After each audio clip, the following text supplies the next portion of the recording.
Good evening, Belize, and welcome to XTV's news broadcast for Tuesday, October 29, 2024.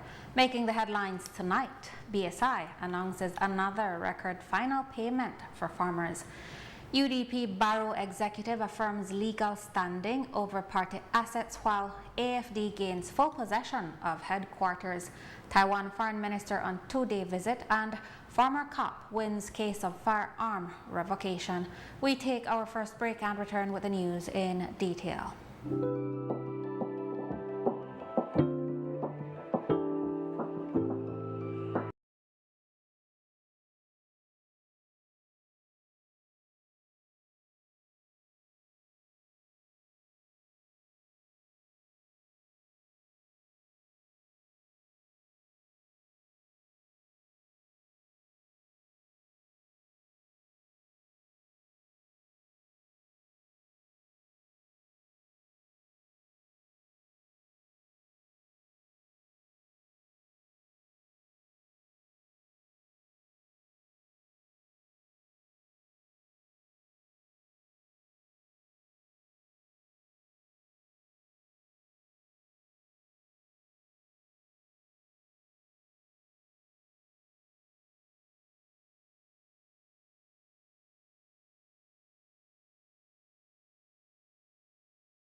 record payment comes at an opportune time given the new challenges posed by crop disease. We hope that farmers will take advantage of the record payment and implement preventative measures for tackling disease and pests." End quote. BSI goes on to say that the new record payment demonstrates, quote, "the highly beneficial terms of the current commercial agreement that farmers enjoy for the purchase of their sugar cane." End quote. We will, of course, await the position of the cane farmers. Things were quiet today at the headquarters of the United Democratic Party of Youth for the Future drive in Belize City, but the two factions returned to the issuance of releases to advance their positions. Early in the morning, we were forwarded a letter that Shari Medina, the Secretary General of the United Democratic Party, under the executive of Honorable Moses Shine Barrow, wrote Monday to the Commissioner of Police. In it, she affirms that the central executive of the party did not authorize any trustee to allow for command of party assets to change hands. She explains on behalf of the party chairman that Philippa Bailey, the trustee named in the land document shared by the Alliance for Democracy to affirm such authorization, resigned as Secretary General of the UDP since March 2013. Medina adds that Bailey was asked to turn over all party assets, including the land document in question. Nonetheless, Medina informs that it is the UDP which is the sole owner of the property and not Bailey. As such, Bailey cannot transfer rights or powers she does not have. The letter then affirms that the leadership of the UDP remains under the stewardship of Moses Shine Barrow and that Tracy Panton and her colleague supporters have been expelled from the party. Medina also notified that it was the deputy chairman, Alberto August, who filed a police report of breaking and entering by the AFD members, whom she describes as trespassers. For its part, the AFD issued a release of its own in the afternoon stating that it was happy to announce that, quote, "Having acted on the authority of the trustee, we are now exercising the full management and control of the entire premises of the UDP headquarters situated at Youth for the Future Drive. We are also happy to announce that we are also exercising full management and control of our party organs, the Guardian newspaper and Wave Radio," end quote. The Alliance also informed that the preparatory work now begins for the upcoming general elections and invites all standard bearers to join in the efforts under the new UDP leadership. According to the release, they are in dialogue with all party stakeholders to secure everyone's involvement. The Minister of Foreign Affairs of the Republic of China, Taiwan, His Excellency Lin Chia-long, is in Belize and has met with his Belizean counterpart, Honorable Francis Fonseca. The two had met privately and discussed the diplomatic relationship the two countries have had over the past 35 years. During a press conference with the media in Belmopan, Lin said he is looking forward to getting more Belizean products into Taiwan, including Marie Sharps and more of our seafood. He also said he reviewed the projects that Taiwan has helped to fund and is pleased with the outcome thus far. Lin said his country is committed to continue strengthening the relationship between the two countries. He is scheduled to visit the hospital project in San Pedro, which his government is helping to fund. Earlier this month, a technical team from Taiwan visited Belize to address export issues for shrimp. In other news, a former police officer, Floyd Edwin Lemos, has won a case against the Commissioner of Police over the confiscation of his Glock 9mm pistol. The case is not so straightforward. Lemos's firearm license was revoked in October 2020 after he was detained along with two others in his vehicle, in which police found 5 parcels with 2,928 grams of cannabis. The trio was arrested and charged for possession of controlled drugs with the intent to supply to another. Lemos pled not guilty and was acquitted on September 8, 2021. According to Lemos, he was merely assisting two friends relocate and was unaware of the cannabis in the car. Interestingly, notwithstanding that Lemos's license had been revoked in 2020, he applied for and received 3 firearm licenses thereafter up until 2023. However, in September that year, police conducted a search at his home and confiscated his firearm, stating the license had been revoked. High Court Justice Rajiv Guniteleke ruled that each license is separate and apart from all others, and therefore the revocation only applied to his 2019 license. Lemos was not awarded damages, as the judge did not find there were any violations of his constitutional rights, but he was given costs. He was represented by attorney Audrey Matura. However, the steps to actually revoke the gun license and etc. that the law requires were never done, and the person kept his gun. And every year kept renewing from 2019, so he renewed it for 2020, 21, 22, 23. In 2023, I don't know how, and he doesn't know how, police shows up at his house and say, hey, you have an illegal weapon here. And he produces his license and says, no, I have a valid license. But nonetheless, they took away his weapon. And so we went to court and we said, okay, well, we want judicial review of the decision of the commissioner to revoke his license, his new license, and to take it away. What the court found was that, look, one, and these are key elements. One, the 2019 revocation that you claim you had, that's a non-issue. We won't pronounce on it, although we had argued we won't pronounce on it because your license was renewed in 2020, 21, 22 to 23.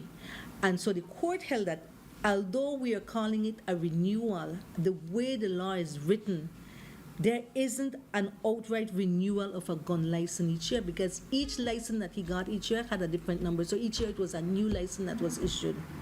So you can't say that the 2019 license was revoked, and because that was revoked, all other licenses that followed were revoked as well. You can't say that. You have to say that each license stand on their own, and when you came to revoke the license in 2023, that was not a proper revocation because it could not be based on a null and void obsolete revocation. This was a license in itself. You had to have had a fair hearing, a due diligence before you revoke this license. And so the court held that the decision to revoke the license was improper.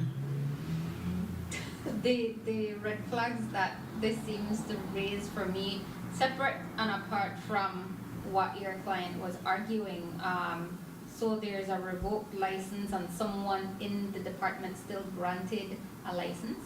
I know the court flagged that and said, well, if that was revoked, and we don't know how these renewals occur, but the thing is they were legitimately renewed for so many years, and each license was a different license. Matura says the case also highlighted some gray areas in the new legislation that gives the power of issuing gun licenses to a firearms board. Even in this new legislation, it mentions the word renewal, but there isn't actually a renewal process, and there isn't two different forms. So it makes it seem that you could have a license for up to 3 years, and then you renew it, but it's vague because it says one thing, but the structure it provides doesn't support that. So I think the amendments were rushed and they need to look into it. I think the Firearms Board needs to look at this decision. The National Emergency Management Organization, NEMO, issued advisories today as rains continue over parts of the country, leading to increasing water levels on some roadways, bridges, and ferries. However, some water levels have fallen and previously impassable roadways are now opened. In Belmopan, the Maya Mopan exit is closed for the installation of larger culverts. The main access road to the J&W area is now passable. However, drivers are asked to traverse the road with extreme caution. The Cotton Tree exit, which leads to the George Price Highway, is possible, and drivers are asked to be cautious. In San Ignacio, the low-lying wooden bridge remains closed. Elsewhere in the Cayo district, the Iguana Creek Bridge is also closed. The Baking Pot Ferry and the San Antonich Ferry are also closed. In the Orange Walk district, both the San Roman and San Antonio roads remain impassable for small vehicles. and larger vehicles are advised to traverse with caution. The Institute of Archaeology also advises that visitation to Sunantunich, the ATM Cave, Barton Creek, and Nahoch Chen archaeological reserves remain suspended. All other archaeological reserves are open. After the break, the body of a man is found in his home off Farber's Road extension in Belize City. Stay with us. As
better off alive than dead. Freetown Drugstore, telephone 223-2876. Welcome back. The news continues. Sometime after 2 this afternoon, 52-year-old Erwin Pollard reported to police that he found his friend, 51-year-old Desmore Flowers, unresponsive inside his Belize City home, apparently dead. Flowers' home is located on Fabers Road Extension, just across from the Puma gas station at the intersection with the George Price Highway. Crimes Investigation Branch personnel visited the home, which is a 2-story, 1-bedroom zinc structure located at an abandoned lot. Police had to forcefully enter the structure, which was locked from the inside. They found Flowers' body decomposed, lying face up on a bed. Flowers was identified by his sister, Deborah Mackenzie, who told police that he had been suffering from epilepsy for the past 5 years. She last saw him alive 2 weeks ago. Police are investigating. While police are showing a firmer hand regarding the tension in the Belize River Valley area, Commissioner of Police Chester Williams said the situation has not risen to the level that they feel would require the implementation of a state of emergency there. Coincidentally, it has been just over a month since the state of emergency for parts of Southside Belize City and Roaring Creek and Cotton Tree villages in the Caillou district ended. Commissioner Williams said that so far the peace has been kept. The people who are under SOE who recently came out of prison, we are not getting anything from them. If a matter of fact, I can say to you that there's a lot that we are doing to make sure that we remain in constant communication with them. But Anure is doing weekly 2 meetings with them, meeting with them on a weekly basis to make sure that if they have any issues, any concerns, that they have a medium by which they can express themselves. Some of them, they would message me, they would call me, they have issues, and we see how we can resolve it. Mr. Goodness might get called, Mr. Gamboa might get called, so one of us do have communication with them, and we try to use that as a means of making sure that we listen to their concerns and see how we could address it before it reaches a stage where people get shot or killed. One person, Floyd Hyde, was killed on Regis Street in Belize City earlier this month. That is becoming the first murder in the city in 2 months. Returning to political news, at the Unity Convention of the Alliance for Democracy, AFD, on October 20, the floor passed a resolution that the Honorable Tracy Panton should be named the leader of the opposition United Democratic Party in place of Honorable Moses Shine Barrow, who maintains that the AFD members were expelled from the UDP. Attorney Adra Matura, a former UDP senator who attended the convention, spoke on this. To understand that resolution, you have to understand the constitution of this country. Under the constitution of this country, it is not the delegates of any political party that appoints who is the leader of the opposition. It's the majority in the opposition. So in this case, they have 5 members of the opposition. 3 is the majority. 3 of them have to say, we agree that Tracy should be the leader of the opposition. So if you understood that resolution wasn't saying that they can trump the constitution. That resolution is saying to Shine Barrow, the will of us, the delegates, the majority, is that you and the other 2, or whoever will constitute the majority, should send to the National Assembly or to the Speaker your support for Tracy as the leader of the opposition. So this is where it's just a mandate from the people within the party, but it's not a mandate that can be enforced under the Constitution, because under the Constitution, it's only the duly elected members of the opposition can vote amongst themselves, and then they write the Governor General and says, look, this is who we think commands the majority support. The Constitution, it's clear, it's who commands the majority support. And right now, clearly, Ugo Pat is the man on the fence who has his own conflicts of interest and his own reasons to worry whether to vote either way or not. Maybe in principle he wants to, but in practice and reality, maybe he can't. Because remember, Ugo Pat is a man that when they lost the election, when the UDP lost, is in the hot seat because many accusations have been made against him, and he has to be careful who he aligns himself with. The powerhouse that brings legal expertise and protection of the boroughs, or the people popularity voter and powerhouse in its own rights in the people power one that may not be able to lend him the legal support he has. This is a thing where a man has to think about his personal interests as opposed to his party interests and country interests. And I'm not judging him. I know the machinations of that, and I could just imagine the turmoil in his head. If one takes the position of the alliance, we also asked Matura, who says she and two others were instrumental in drafting the UDP constitution, whether there must be a contested national convention before the next general elections to prevent an interim leader from being at the helm. According to the UDP constitution, the UDP constitution says that every uneven year there must be a convention. So 2025 there must be a convention, whether Shine wants to call it or not.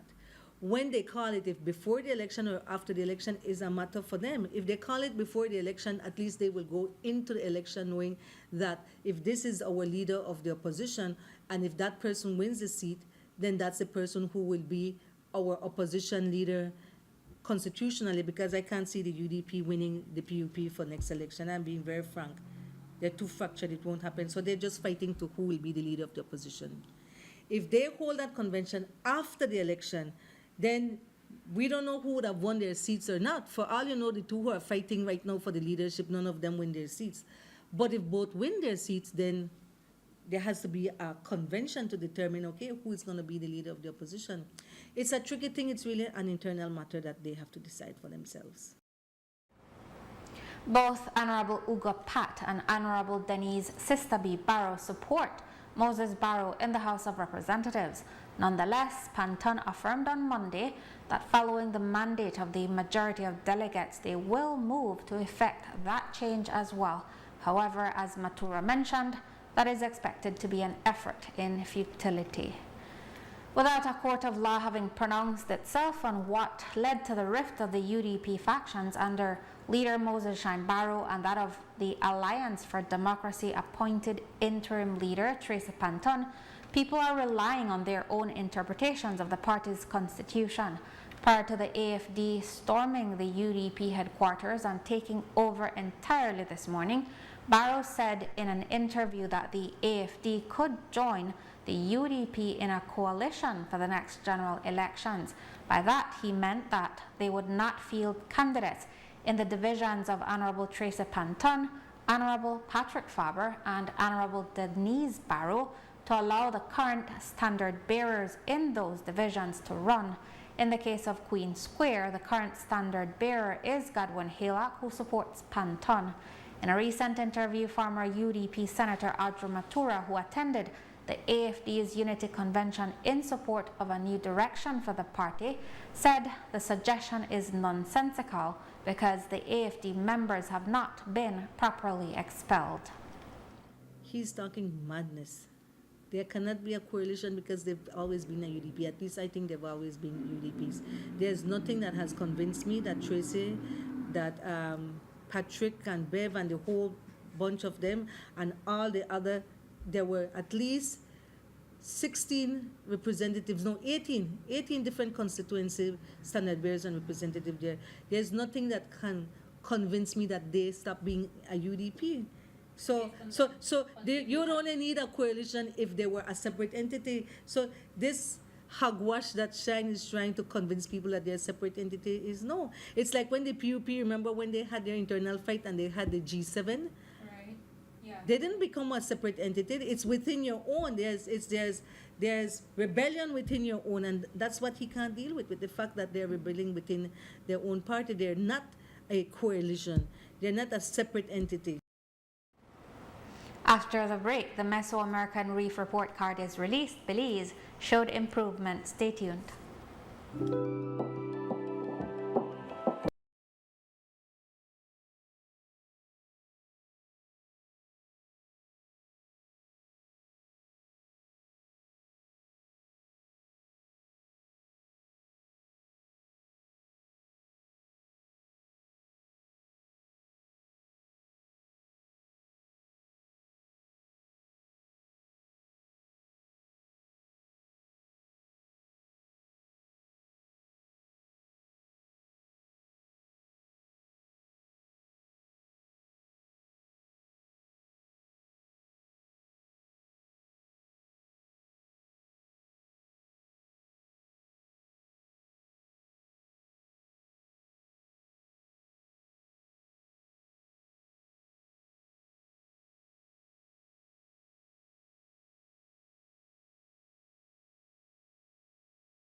Today, various press conferences were held across the region to release the Mesoamerican Reef Report Card at COP16 in Cali, Colombia, Honduras, Guatemala, Mexico, and in Belize City, Belize.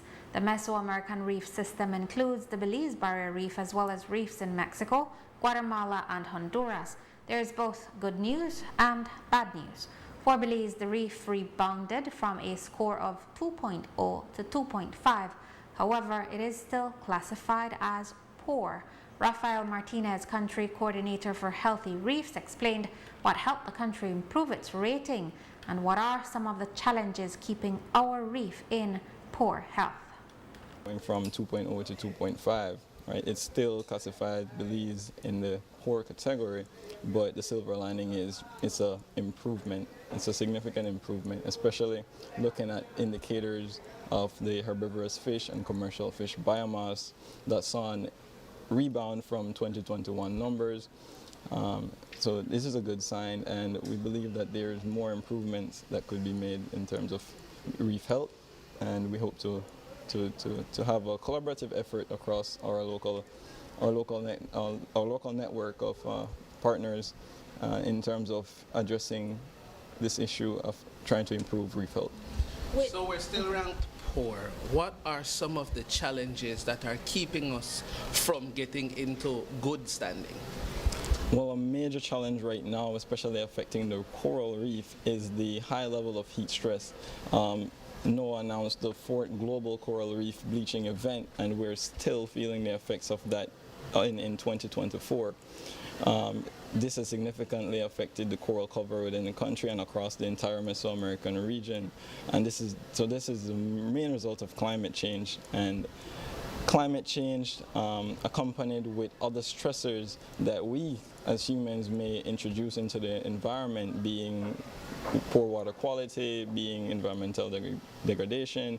This also helps to reduce the health of the reef, and it's important for us to address across sectors different issues that could help to improve it. So improving water quality will help to make the reefs more resilient to the different stressors being introduced. The reef is spread across 4 countries, and while Belize registered a poor rating, much of Honduras received a critical score. Martinez spoke of how the actions in these countries affect the reef health in Belize. Yes, it is an interconnected system, the Mar region. So what happens in one country can trickle down here. We look at what happened with store and cold tissue loss disease, if I remember correctly. That started off in Florida and slowly made its way down along the coastline to Mexico and then entered Belizean waters. So there are transboundary things that do affect the country, and just as there are transboundary things that affect negatively the reef, there can be transboundary actions that now affect the reef positively. And the protection of herbivorous fish across the Mar is one of those actions that we see is improved, the protections of these marine species in terms of herbivorous fish. And it can also, this can also continue to spread across, commercial fish and, efforts to reduce macroalgae on the reef and efforts to improve coral cover on the reef as well. So we are learning from each other. This is what's happening. From the various countries, there are projects ongoing, and we are learning from them, and we can see what we can use to adopt in Belize, and that could help to improve our standings. After the gathering of this data and the preparation of the report card, Martinez spoke of what now needs to be done to help improve the reef's health. Well, the call to action is establishing more protected areas, establishing fully protected areas where no activities can occur, and we leave these areas pristine as possible, and in order for the marine ecosystem to rebound, in order for commercial fish to rebound. And that's one. One is addressing climate change as well. From a global standpoint, we need to hold accountable the real polluters